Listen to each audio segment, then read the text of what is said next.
Mislim, da znam, to lahko naredim sam. Semenski papir.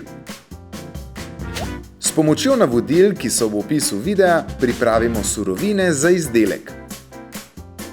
Papirno opeko čez noč razpustimo v vodi in jo s paličnim mešalnikom zmeljemo v gosto kašo. Kapalko pripravimo tako, da v zamašek odrabljene plastenke zvrtamo vsaj 2 mm široko luknjico.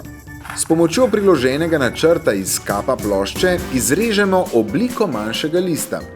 S sitom in oblikovalnikom za ročno izdelavo papirja zajamemo papirno kašo. Počakamo, da odvečna voda odteče iz sita ter list papirja previdno odložimo na krpo. Na odložen list nasujemo semena in s pomočjo kapalke semena pokrijemo s papirno kašo. Semenski papir nato prekrijemo s krpo in postopek po želji ponovimo. Liste s krpami pa položimo med 2 deski in jih s pomočjo mizarskih spon stisnemo, da iz njih odteče odvečna voda. List s krpo vred obesimo na obešalnik, da se počasi osuši.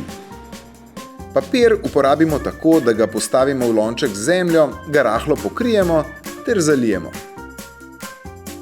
In voilà, semenski papir.